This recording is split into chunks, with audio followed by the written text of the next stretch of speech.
Muy buenas noches a todos y bienvenidos a un nuevo programa de Mujeres en Agricultura.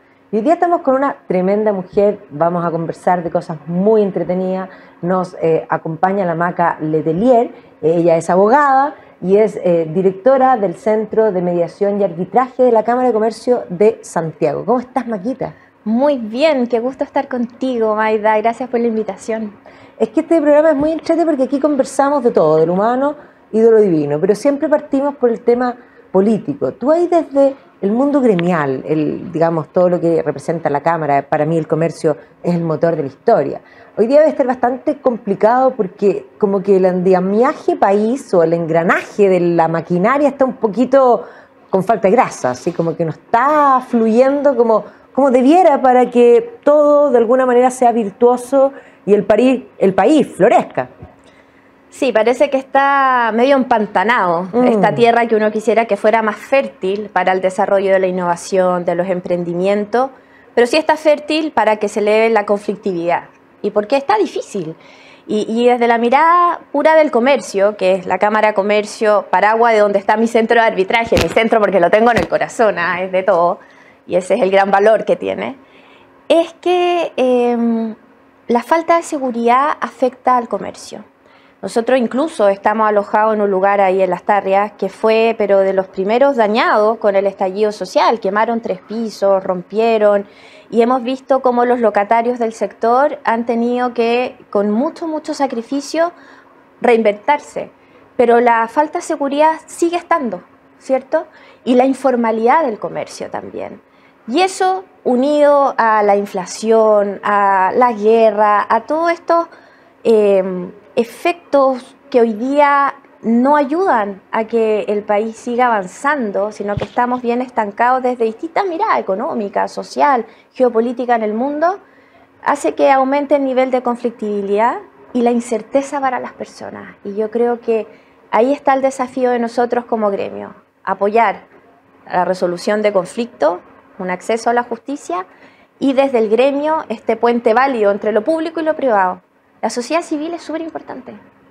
Sin duda. Bueno, ahí tú diste un punto bien importante, el acceso a la justicia. Porque hoy día yo diría que el país no solamente tiene el problema de inflación, los problemas económicos, que son en gran medida, no completamente, heridas autoinfligidas, porque seamos bien claros que el país, hay inflación mundial, pero nosotros estamos mucho peor, y esos son los retiros. Y los que están hoy día en el gobierno son los que impulsaron los retiros, porque lo que buscaban era hacerse del poder. Y ahí está el punto, ¿a qué costo? El costo que estamos pagando todos nosotros, porque la verdad es que ayer titulaba el Mercurio, así como los veraneantes se han visto, digamos, complicados por la inflación. No los veraneantes, todos. ¿Ya? O sea, todos nos hemos visto afectados porque efectivamente tú compras lo mismo en el supermercado y gastas muchísimo más. O sea, es una cosa que es insostenible. Y ahí efectivamente los conflictos que se van generando, porque los países cuando están complicados, la conflictividad es mayor. Se pueden resolver por el diálogo, pero muchas veces el diálogo no funciona, un poco por lo que estamos viendo también, y ahí sería bueno meternos ahí, porque las partes no cumplen mucho, pero ahí la justicia cumple un rol fundamental, y yo no sé si el país está realmente enfocado en la importancia de la justicia. Estuvieron a punto de dejarla, digamos, sujeta al Ejecutivo, es decir, quitarle su independencia, porque el proyecto hacía eso. Sí, mira, son varios temas, pero si partimos por la inflación, que impactan este costo de vida. Cuando hay más hambre, hay más pobreza, se van generando más desavenencias, más conflictos de manera natural, ya sea porque se incumplen las obligaciones que tú pactaste en algún minuto, y porque la vida se hace más difícil, o sea, desde alimentar a los hijos, tú decías, uno va al supermercado, el costo es mucho mayor, con los mismos ingresos o con menos ingresos incluso, y cómo nos hacemos cargo de eso, ¿cierto? Por otra parte, estas mismas crisis económicas y sociales que se dan con más fuerza o menos fuerza en distintos periodos de la historia, tienen consecuencias, y esas consecuencias, al menos de lo que nosotros observamos desde el Centro de Arbitraje y Mediación, es que aumentan los incumplimientos. Y yo tengo que tener certezas para reinventarme. No me cumplieron en un contrato de arrendamiento, en una prestación de servicio. ¿Qué hago? ¿Qué respuesta tengo?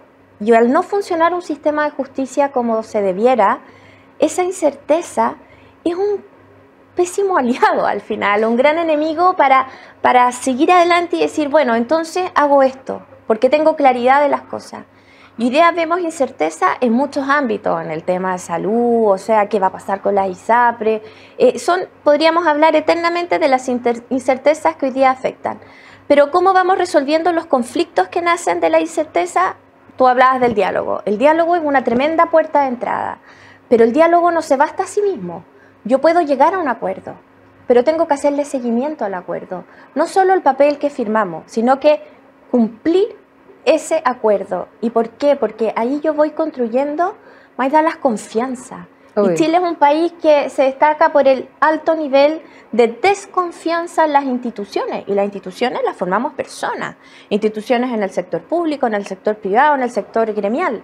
Entonces, como yo voy cumpliendo los acuerdos, también habla de quién soy como persona, quién soy como familia, quién soy como sociedad civil, como sociedad, como país, si estos son capas, ¿cierto? Pero donde el núcleo es la persona. Y nosotros tenemos que aportar en ese seguimiento del cumplimiento de los acuerdos. Estamos viendo que hay un acuerdo en materia constitucional, se habla de 12 bases, son titulares, pero ¿cómo vamos a cumplir el espíritu de esos acuerdos? Porque si no, llega la desconfianza, y las desconfianzas provocan consecuencias. Me paro a una mesa de seguridad, no vuelvo a llegar a un acuerdo contigo porque ya llegamos una vez. Pues. Oye, si este flaco me ha dicho 7 veces que me va a pagar la próxima semana, firmamos un acuerdo y no pasó. Y eso tiene un costo muy alto para las personas y para un país. Bueno, eso ya estaba como la fábula así de Pedrito y el Lobo. O sea, así de simple.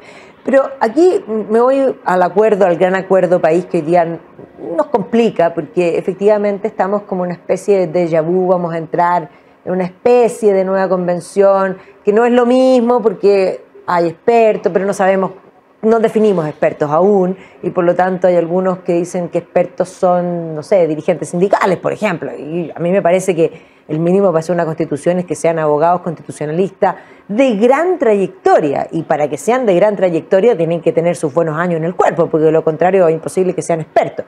Pero bueno, yo no soy yo la que va a definir quiénes son expertos. A mí me parece que no existe experto en ninguna disciplina que no tenga al menos 70 años, porque de lo contrario todavía somos aprendices. Yo por lo menos me crié desde el concepto de la humildad siempre, nuestra generación, yo creo, Maca, que siempre pensó que no estábamos listos, que había gente que sabía más que nosotros. No es como la generación del actual gobierno que salieron creyendo que eran los gerentes generales y que eran los iluminados para cambiar el mundo, ¿no? Sí.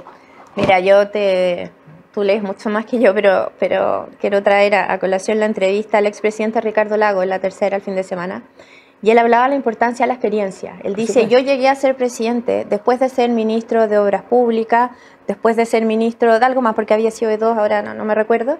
Yo ya sabía cómo funcionaba el aparato público, yo ya había estado en La Moneda varias veces.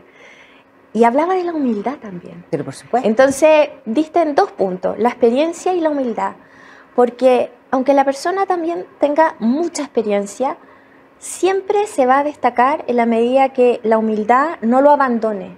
Porque uno nunca para de aprender en la vida. Nunca, nunca. Y eso es un tremendo aprendizaje que ojalá seamos capaces de transmitirle a nuestros niños.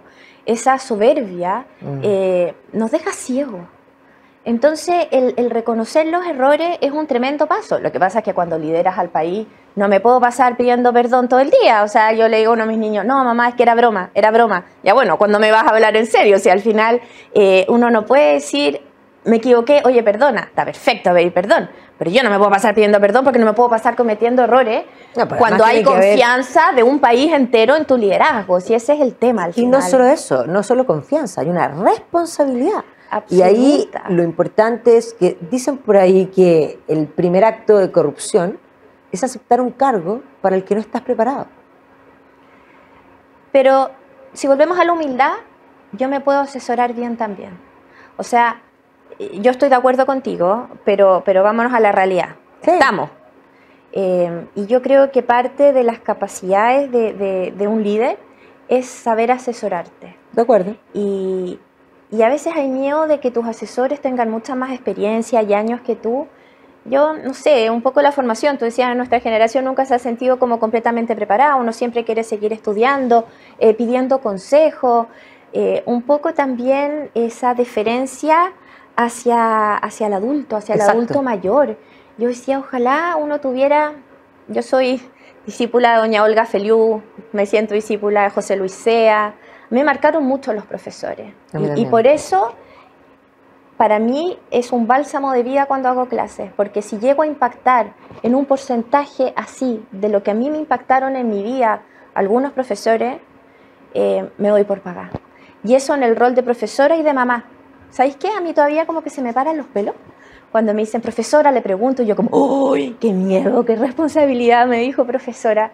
Y cuando me dicen mamá también. Sí, claro.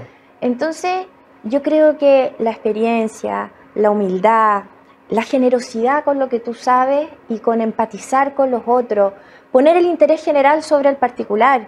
Y uno dice, ¿quiénes tienen que ser estos expertos? Hoy día los expertos van a legitimar el proceso. Claro. Cuando yo estoy en un acuerdo y me está acompañando muchas veces un mediador que está legitimado porque es neutral, porque es creativo, porque sabe, tú robusteces el acuerdo, robusteces la propuesta. Y yo creo que estamos en un minuto donde hay una bifurcación. Y volvemos a retomar ese camino de crecimiento, de libertad de las personas, de entender que la violencia es inaceptable, o nos vamos a un abismo. Exactamente. Y el rol de esta comisión de expertos es fundamental.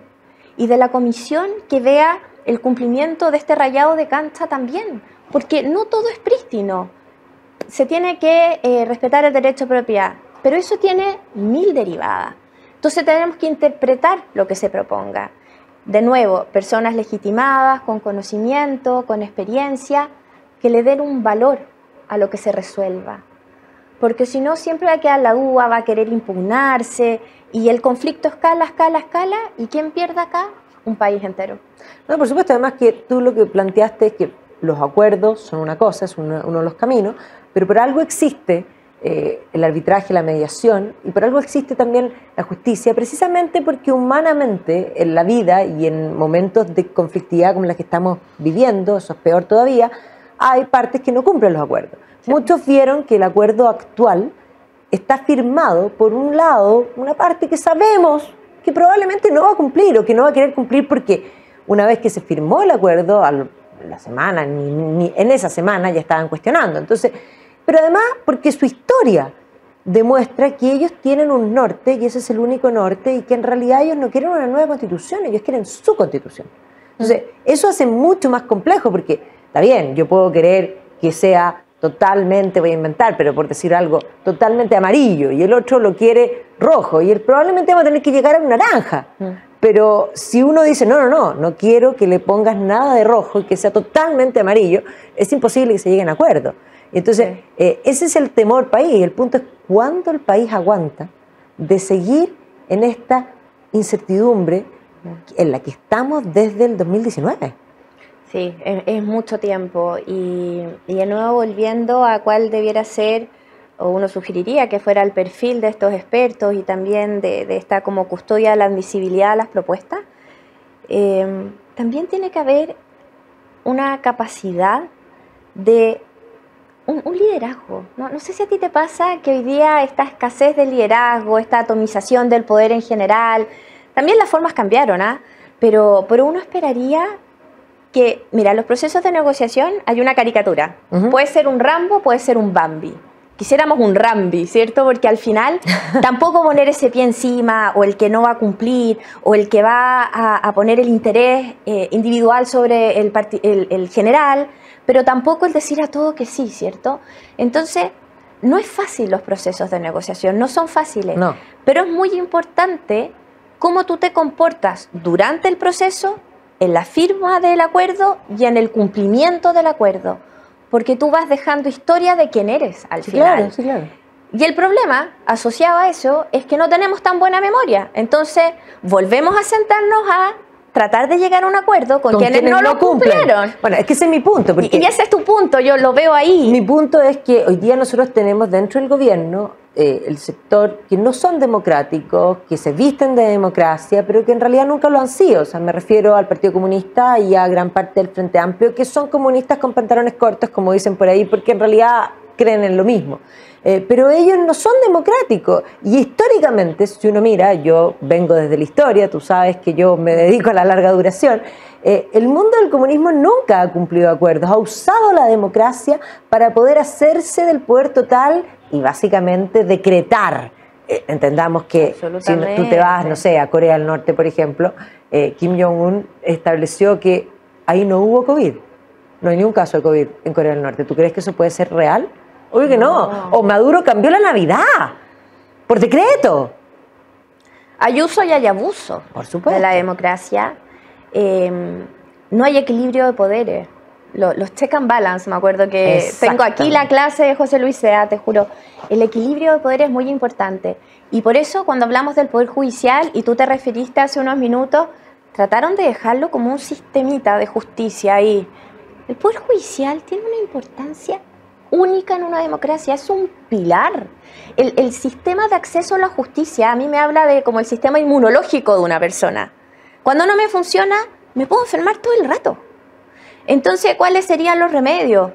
Un buen presupuesto para el Poder Judicial, la independencia del Poder Judicial, la certeza de las condenas del Poder Judicial sin cuestionamiento, habiendo recursos, ¿cierto? Entonces, darle el espacio, la importancia a la entrega de justicia en una sociedad es fundamental y nunca ha sido una bandera políticamente sexy, si uno quisiera decirlo. No claro, vende. Pero uno de los problemas que ha tenido el Poder Judicial en el último tiempo ha sido la politización, que debiese ser algo que es una enfermedad que hay que erradicar del Poder Judicial, sí o sí.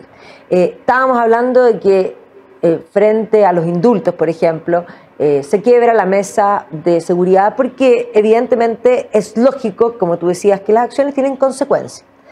Teniendo en cuenta eso, y hoy día visto lo que sucedió en el Puente Pío IX con respecto al caso en cuestión, hoy día que se plantea que el peritaje de las 9 cámaras plantea que no lo empujó. ¿Qué pasa con la fiscal Chong? ¿Hay consecuencia o no hay ninguna? Uno esperaría que hubiera, porque es muy difícil borrar lo que se dice con ese nivel de publicidad, ¿cierto? ¿Dónde queda la presunción de inocencia de las personas? ¿Dónde queda el valor de un proceso justo? Y hay desafíos de políticas públicas para hacer que los procesos sean más eficientes, se demoran mucho, ¿cierto? Pero la justicia le entrega no solo esto que yo te digo como un sistema inmunológico sano a una sociedad, sino que también le entrega dignidad a las personas y te quita rabia. A mí nadie me dijo cómo iba a seguir y me están incumpliendo este acuerdo, o a mí me acusaron de haber hecho eso antes de un debido proceso. Entonces, ese espacio que tiene que tener la justicia, hoy día yo creo que nos desafía como sociedad y tenemos que darle el tiempo, la reflexión. Tenemos un sistema procesal civil que no se ha reformado y es el gran sistema supletorio de todo. Tenemos un país, yo no he encontrado otro, que no tiene una ley de mediación civil. Y todo eso te lleva a construir un tejido de paz social. ¿Cómo ejercitamos constantemente el diálogo y los acuerdos? No, porque en realidad yo voy y te reviento y pongo 7 recursos. Y no voy ejercitando este espacio de acuerdo que puede funcionar o no. Y paso a otro, escalando, distintas. Claro, que haya instancias. Se hablan como puertas de acceso a la justicia. Lo mismo que tú te referías a la enfermedad. Frente a una enfermedad me siento un poco mal, me duele la cabeza, me tomo una aspirina. Ya, la aspirina no funciona, se me empieza a complicar, llega un minuto y por eso yo haría el símil del Poder Judicial como al momento de la enfermedad que requiere los antibióticos. O sea, es como el antibiótico, o sea, es lo que permite finalmente que esa infección no te termine matando, porque puedes terminar con una septicemia. Oye, y tal vez yo creo que hay ahí también otro espacio para dar a conocer más cosas del Poder Judicial. 20.000 causas tramitándose, un juez. ¿Qué posibilidad tienes de que la conciliación resulte y llegue a un acuerdo? Son principios como de realidad. Obvio. Faltan muchas herramientas para mejorar la administración de justicia. Y yo creo que eso tiene que ponerse sobre la mesa, porque también es una desconexión con lo que pasa. Nosotros hemos escuchado harto esta palabra de la desconexión de la política con la sociedad y que eso también trae consecuencias, desconfianza, desaprobación en gestiones, lo hemos visto, la desaprobación que tiene el presidente hoy nunca vista. Entonces, ¿cómo me conecto con esa necesidad de una justicia eficiente? Porque yo siempre traigo como a colación esa justicia de aristotélica, de Aristóteles, no ha cambiado en su concepto valórico en lo que significa. No. Lo que cambia son como las carreteras procesales. Hoy día tienen que ser más rápidas, tiene tramitación electrónica, tengo que buscar acuerdos, pero la justicia en su concepción primaria no cambia durante la historia. Pero sí cambian los tiempos, las cosas son más instantáneas. ¿Por qué si yo en 4 clics puedo hacer un contrato, me tengo que demorar 5 o 6 años en resolver un conflicto? No conversa. Y todo eso me afecta a la paz social de un país.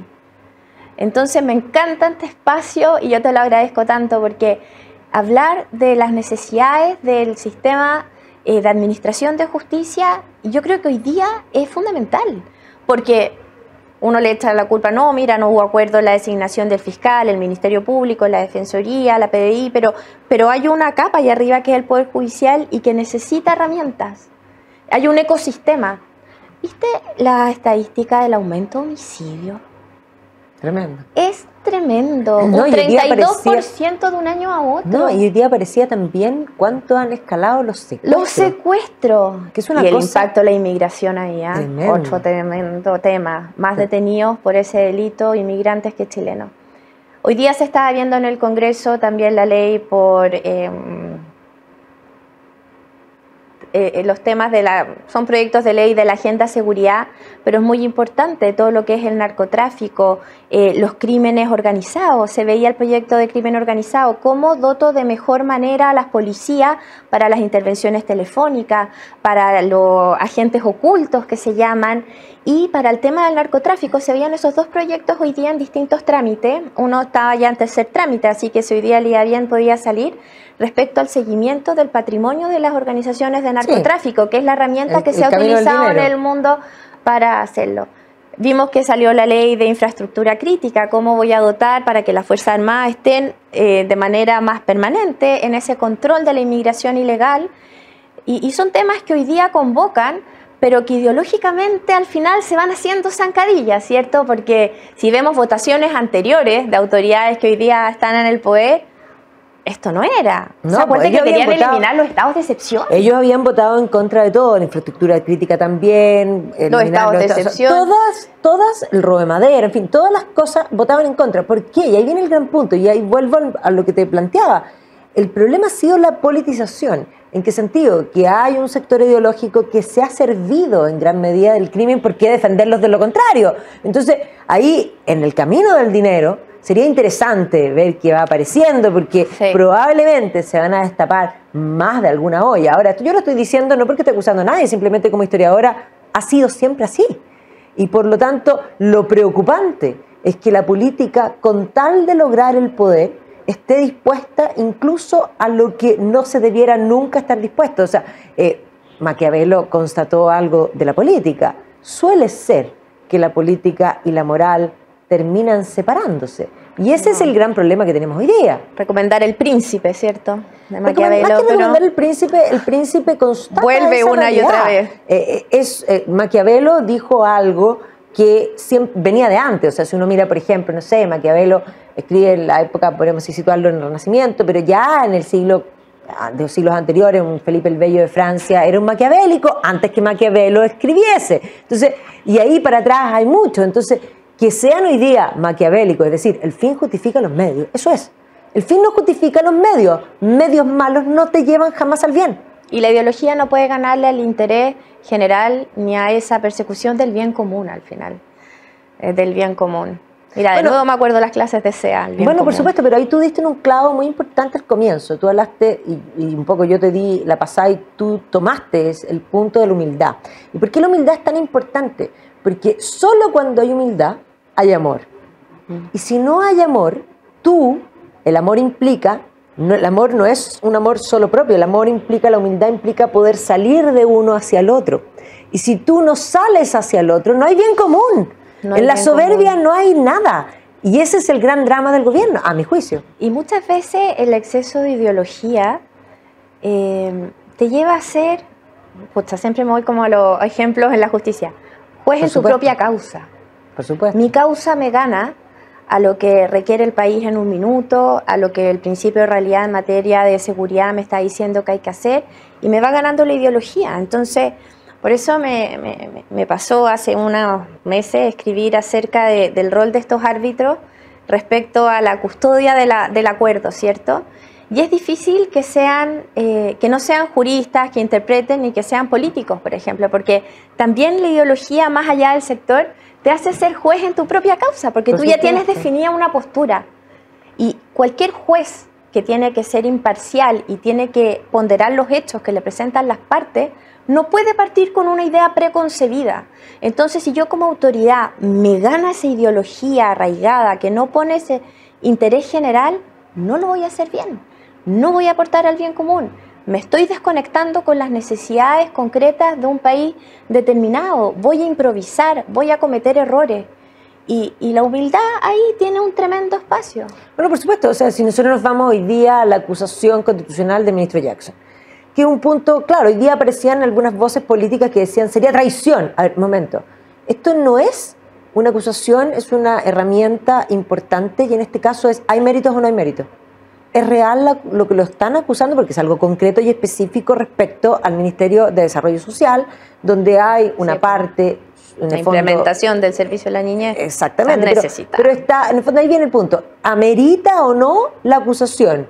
Y si amerita, ¿lo voy a defender políticamente porque es de mi sector? ¿O aquí es lo malo es malo, da lo mismo que lo haga, y lo bueno es bueno, aunque en el fondo... Yo siempre digo, lo bueno es bueno aunque nadie lo haga y lo malo es malo aunque todos lo hagan. Entonces, da lo mismo que sea de tu partido, eso es más grave aún. Es como cuando empiezan con el tema del robo, por ejemplo, dicen, este se robó no sé qué. Entonces dicen, bueno, pero es que los otros también. Es que esto no es la teoría del empate. El empate, yo tenía ahí la palabra, punta de la lengua. Eso es, o sea, la teoría del empate. Es no poner lo que corresponde en su lugar. La responsabilidad del cargo, la responsabilidad del Parlamento es la fiscalización de los ministros. Y la oportunidad muchas veces, vimos el nivel de desaprobación o desconfianza que hubo en el Congreso. Yo creo que hoy día eso se ha ido recuperando, pero hace un año y medio eran también números alarmantes. Y si hacen que funcione la institucionalidad y estas herramientas que hay, como es la acusación constitucional, que por supuesto hemos visto que hay usos indebidos y que se ha abusado, y decían que el ministro Jackson apoyó 9 acusaciones constitucionales anteriormente en su periodo como parlamentario. Claro, también hay un absurdo ahí, un desvío de la herramienta jurídica. Pero yo creo que hay que ponderarlo en su mérito y tiene que la misma ciudadanía ver este control, y volvemos a los pesos y contrapesos. El Ejecutivo y otras instituciones que están sometidas a esta herramienta de la acción constitucional tienen el contrapeso en poder fiscalizar a través de este rol que tiene el Congreso, el Senado como jurado, cuando vota esta acción constitucional, ¿cierto? Pero tiene que funcionar, no puede ser que después la ciudadanía diga, no, mira, es que lo negociaron y le dieron esto para que votaran contra. Yo creo que eso nos hace muy mal. Nos hace muy mal. Bueno, eso es, o sea, la negociación en ese sentido, una cosa a cambio de otro, eso es comprar votos.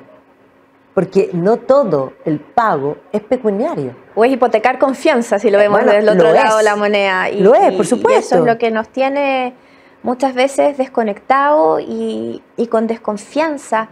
Y también tenemos periodos cortos, o sea, las presidencias duran 4 años. El otro día escuchaba una propuesta de crear cargos permanentes en proyectos de Estado, institucionales, porque requerimos varias modificaciones que hoy día cambia la autoridad, no sé, y no se dan, no se dan los espacios, no está la mirada mediana.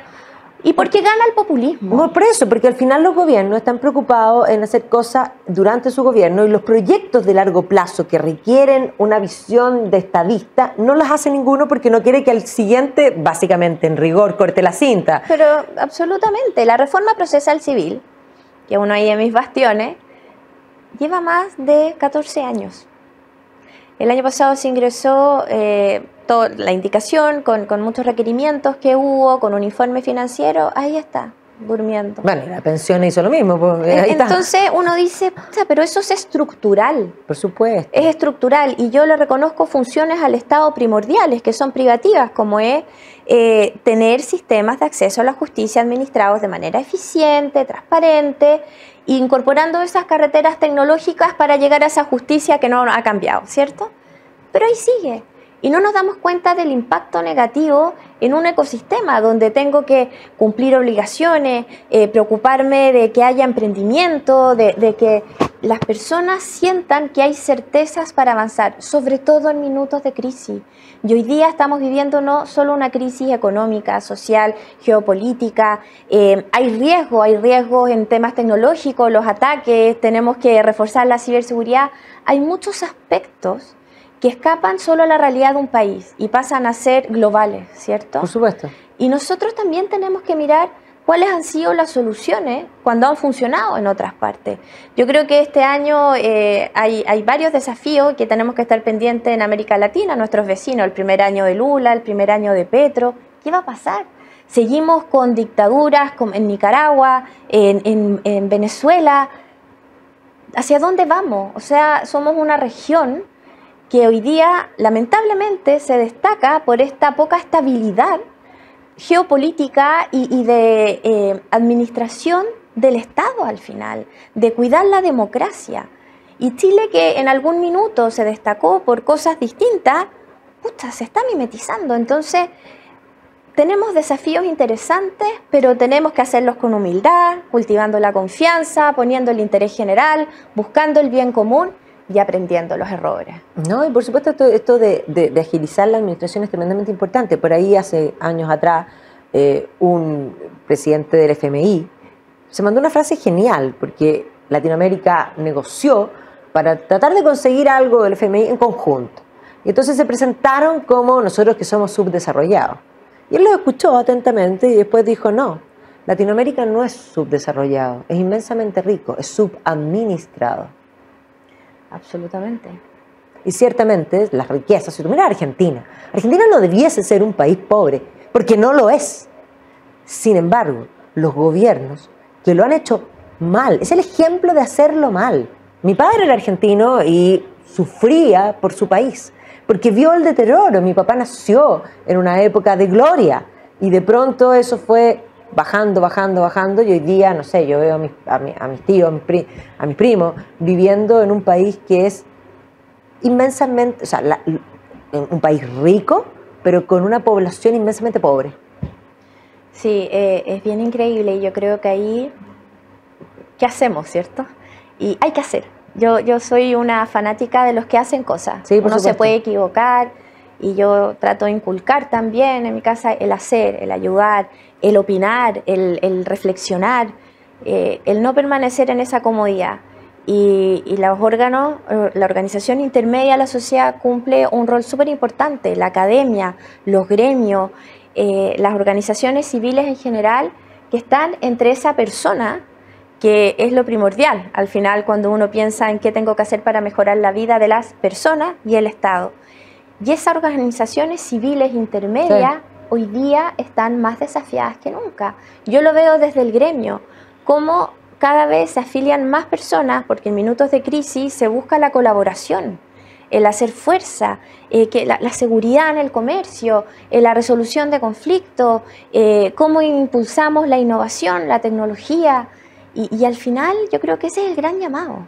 Hagamos cosas, seamos actores. Hagamos cosas y hagámoslas desde todos los sectores para que la sociedad esté mejor, no solamente desde el Estado. Ese es el gran punto. Tú diste el punto clave, la persona es primero, y las personas naturalmente se asocian.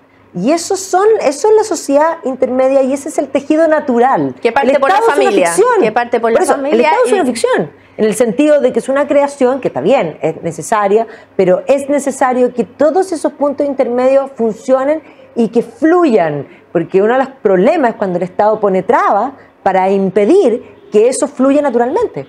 Y un Estado al servicio de la persona. Por supuesto. Y esa es la gran diferencia, si uno pudiera poner como en blanco y negro una ideología de izquierda o no, ¿cierto? Es el rol del Estado, es la estructura con la que yo organizo la sociedad y donde la persona y su libertad es lo primero. Por supuesto que tengo que tener reglas, por supuesto que tengo que tener una fuerza pública que está bajo el Estado, ¿cierto?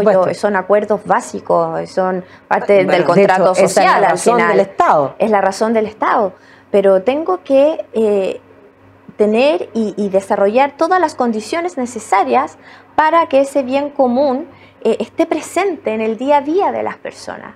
Y es ahí donde no siempre estamos de acuerdo, ¿cierto? Bueno, tú fuiste candidata a la convención. Así dicen, ¿no? Sí, pero no saliste, lo cual yo creo que fue una bendición para ti, porque habrías realmente vivido parte del infierno, porque eso fue un bullying permanente, tanto que nos preocupamos de la convivencia escolar. En la convención no hubo convivencia de ningún tipo, fue una cosa totalitaria que nos advirtió lo que se venía si esto se aprobaba. Hoy día hay una nueva convención que no sabemos si va a terminar en lo mismo. Yo tengo temores que para allá va a terminar yendo. ¿Vas a ir de candidata? No, yo creo que esta vez no. Hay minuto. Yo creo que uno también puede aportar desde distintas veredas. Estando en un gremio, son muchas las posibilidades para ayudar, para reflexionar, para, no sé, a mí me fascina hacer clases, por ejemplo, y yo creo que en la misma formación también estamos aportando. Ahora, uno tiene que estar presente no solo en las 24 expertos o en los 50 candidatos, porque hoy día tenemos esas dos figuras, ¿cierto? Sí. Y en esta comisión de admisibilidad del resguardo de esas bases. Que yo le doy un rol fundamental, porque ahí está la interpretación y está también la razonabilidad del espíritu del acuerdo. El acuerdo, o sea, esos tienen que ser abogados. Sí, esos tienen que ser abogados. ¿Y constitucionalistas? Esperables, ¿cierto? O que al menos sepan interpretar muy bien las normas, porque esto te dice puede pasar o no puede pasar, va a poner las luces rojas. Y acuérdate que hubo un rayado de cancha en la reforma constitucional para el proceso constitucional anterior, y no se respetaron. Si Chile tenía que ser una república, y una república sin los tres poderes del Estado, donde de alguna manera se estaba desdibujando el Congreso y eliminando en su sentido natural el Poder Judicial, estaba contraviniéndolo.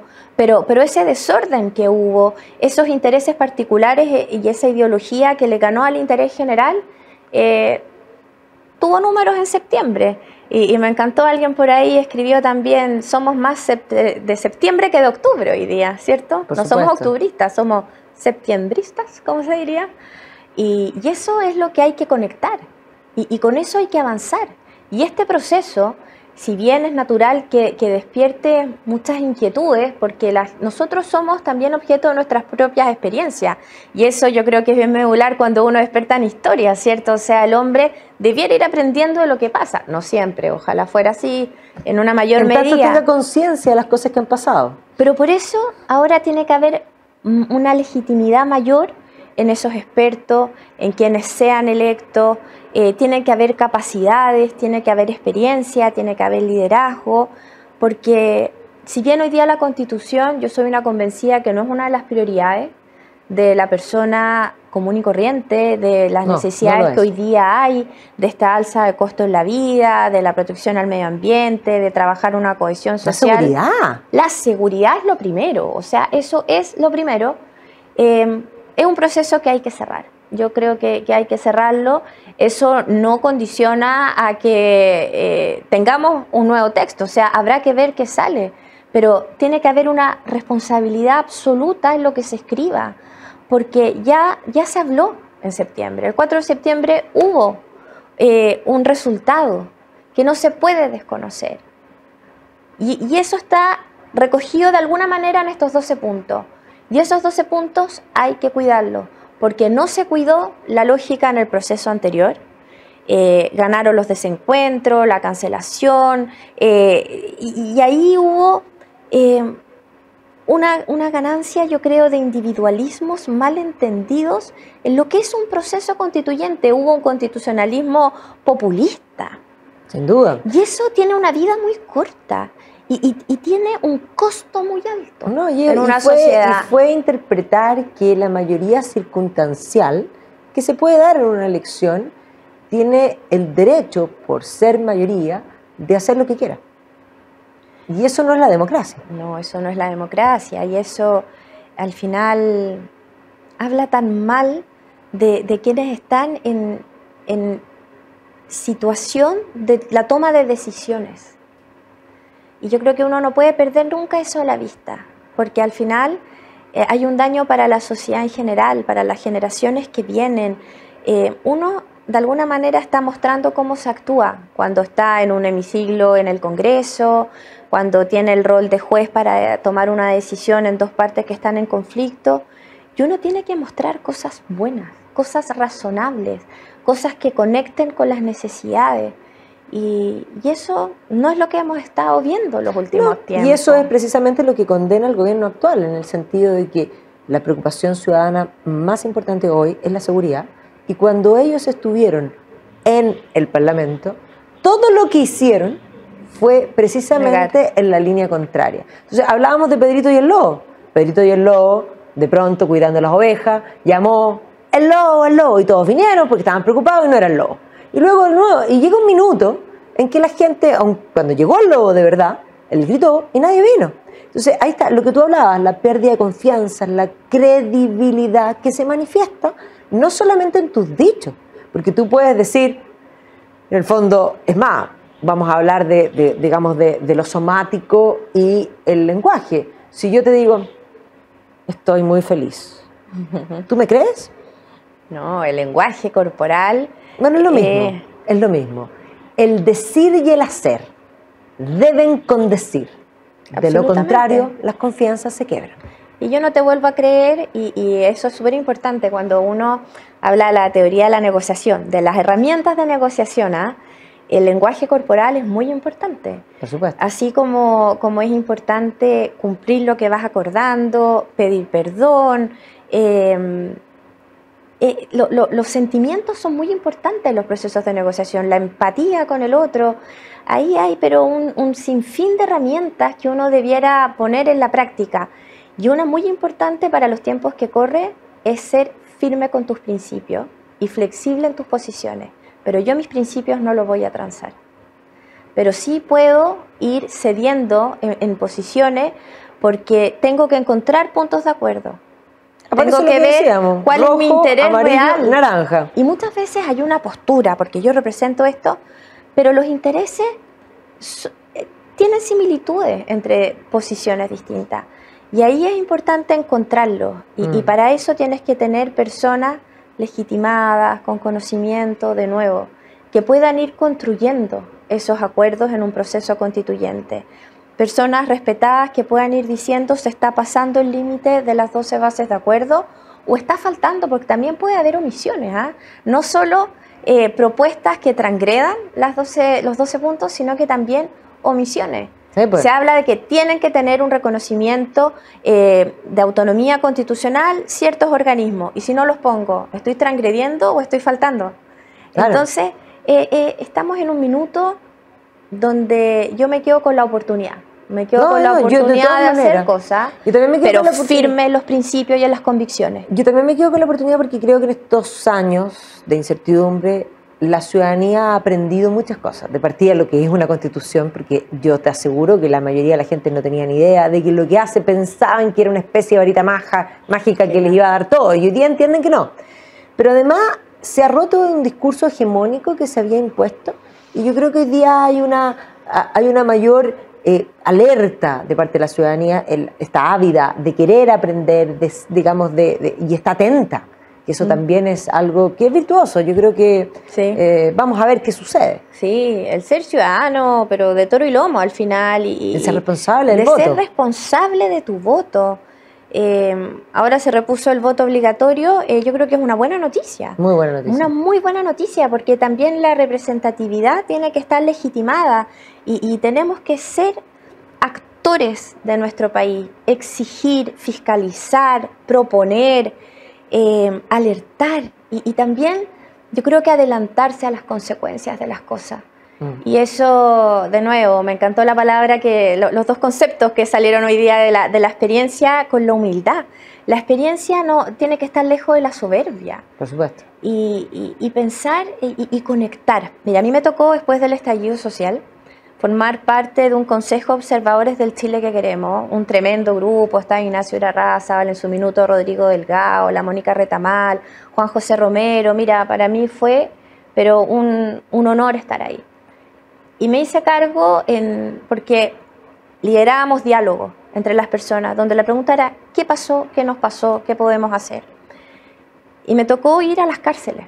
Yo estuve a cargo de varias cárceles, sentarme y decir ¿qué pasó? Y tú no me creerías cuando dijeran faltó mano firme y no puede haber este desorden. Dentro de las cárceles me dijeron eso. Fue un proceso maravilloso, me tocó estar con emprendedores en Arica. Tenían todo destruido. Mira, no había monumento con cabeza en Arica. Me tocó estar con los adultos mayores en Osorno y escuchar lo que la gente estaba viviendo en ese minuto.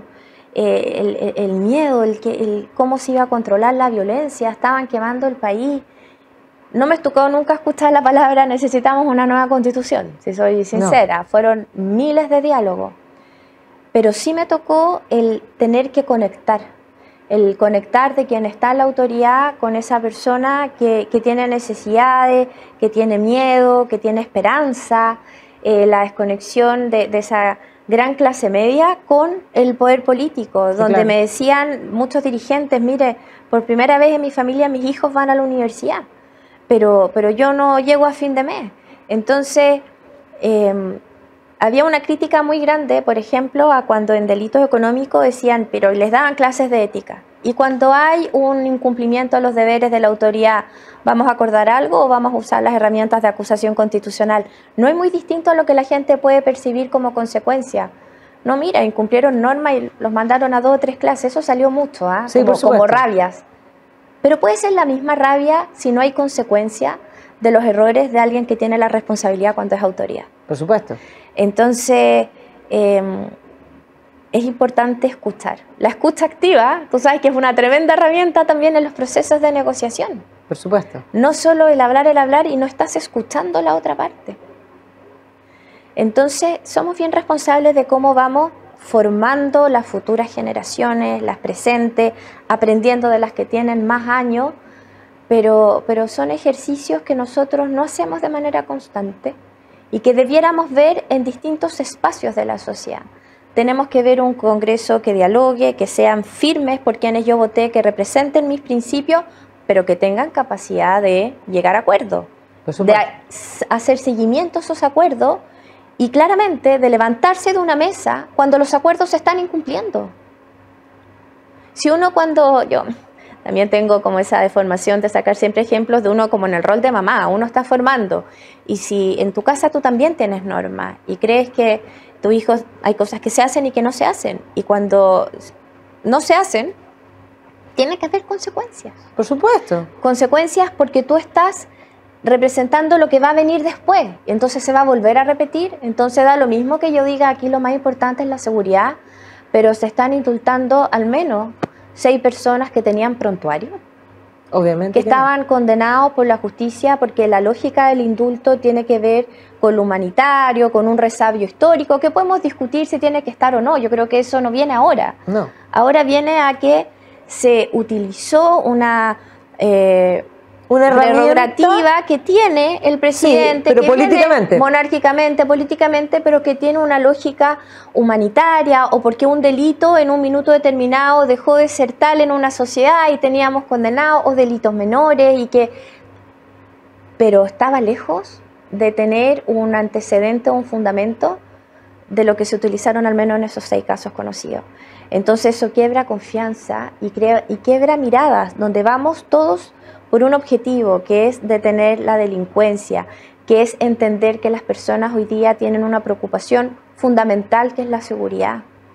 Si yo no creo que el Estado va a cumplir su rol con sus facultades y con lo que debe hacer, que es resguardar la seguridad pública, se puede crear un caos muy grande, incluso anarquía. O sea, yo no creo que el Estado cumpla su rol, entonces no me someto a un ordenamiento jurídico que va delimitando deberes y derechos. No, y desde porque ya, total, ¿qué importa? Sí, por eso, y desde ya, si el Estado no cumple su rol, ¿por qué pagarle al Estado? ¿por qué voy a pagar impuestos si el Estado no cumple su rol? ¿Por qué le voy a pagar a un funcionario en mi empresa si no trabaja bien? Es lo mismo. Entonces, la lógica yo creo que es muy delicado y me parece que el punto en que tú ahí diste en el callo, libertad y responsabilidad. Las acciones tienen consecuencias y usted debe ser responsable por ellas. Pregunta, ¿los indultos pueden, retroceder y en el fondo anularse? ¿Podrían? Mira, hoy día se abrieron dos caminos que vamos a ver qué pasa. Uno, el requerimiento por inconstitucionalidad de los decretos que se presentó al día de ayer, donde se pide al Tribunal Constitucional que se declaren inconstitucionales. Y también hay una presentación ante la Contraloría por la legalidad, ¿cierto? Sí. Y estos serían ilegales por distintas razones. Tenemos que estar bien alertas qué pasa ahí. Esto no había ocurrido, no hemos encontrado jurisprudencia. También las certezas de estos decretos, porque en este caso fue una herramienta mal utilizada, sí, fuera del contexto del sí, por qué están. Sí, por supuesto. Pero fue utilizado políticamente. Absolutamente, pero ahí vamos a tener que ver qué pasa. También se armaron comisiones investigadoras. Yo creo que tenemos que estar alerta. Sí creo que una buena noticia es la designación del ministro de Justicia. Yo conozco a Luis Cordero, fue profesor, yo creo que entiende la lógica jurídica y yo espero que responda a la necesidad actual de la justicia, porque en algo tenemos que poner esperanzas al final, en personas, en instituciones, y creo que es una buena noticia la designación de este ministro de Justicia. Pero también, ¿por qué esperar que haya un caos o un minuto tan crítico para hacer los nombramientos adecuados? Eso también llama la atención. ¿A ti como abogada te parecía posible que la ministra de Justicia no fuese abogada? Nunca había pasado. Tengo un poco tejado de vidrio porque mi abuelo fue ministro de Justicia el año 49. Tengo una gran admiración por él y pienso que más allá de entrar a calificar las capacidades o no que tenía Marcela Ríos, una profesional que se había desempeñado en organismos internacionales. Estoy totalmente de acuerdo, pero tal vez en otro ministerio. Parece que no, parece que no. Tal vez en otro ministerio, yo no estoy cuestionando sus capacidades, pero esto es como, si tú te vas a operar del corazón, yo me imagino que lo vas a hacer con un médico cardiólogo y especialista, no lo vas a hacer con, no sé, un arsenalero o voy a decir algo, un carpintero, que es absolutamente. Que son en sus cosas, pero no y el Ministerio de Justicia es un ministerio bien técnico, ojalá el ministro de Justicia conozca los tribunales, la realidad del Poder Judicial, empatice ahí, sea un buen puente entre estos dos poderes. Si al final tampoco los poderes del Estado tienen que tratar de avanzar en su rol en la sociedad y en la estructura orgánica del Estado de manera tan independiente su funcionamiento, sí, pero hay vasos conductores entre ellos. Por supuesto, es que hay ministerios que no requieren una profesión específica, que son de muñeca política, pero hay otros en este caso, que en este caso a mí me parecía que era evidente. Así que, quedó en evidencia. No, quedó en evidencia. Y quedó en evidencia y por eso, bueno. Ahora, lamentable que en este gobierno feminista los que han robado las cabezas han sido puras mujeres. Es curioso. Bueno, y ahí también uno tendría que pensar de quién es la responsabilidad y más que pensar, o sea, está claro que es el presidente el que nombra a sus ministros. Por supuesto. Y eso también hoy día quedó, lo estamos viendo claramente. No se nombró a las personas que requerían tener conocimientos técnicos como era un Ministerio de Justicia. Más allá, y lo volvemos a decir, estamos de acuerdo, no estamos cuestionando las capacidades de una mujer determinada que tenía muchas capacidades y las tiene, pero para este cargo no. Pero ¿quién es el responsable de nombrar esos cargos? El presidente. Sin duda. Bueno, Maca, te agradezco esta conversación entretenida, franca, en un día martes, en la noche, así que, bueno, te tendremos invitada más adelante, vamos a ver, dices tú que no vas a la convención, vamos a ver cómo vienen las presiones, porque ahora probablemente, después de que te escuchen, te van a querer presionar porque de alguna manera tu conocimiento, y si no, estarás detrás también, eso es importante. Así que gracias por acompañarnos. Gracias a ti y ayudando siempre desde donde se pueda. Yo creo que a mí me emociona ver la bandera de mi país, me toca salir mucho afuera y siempre me siento con como de Chile, no la maca, Chile. Así que vamos por un país mejor. Por supuesto. Bueno, gracias a todos ustedes y nos vemos el próximo martes aquí en Mujeres en Agricultura. Que estén muy bien.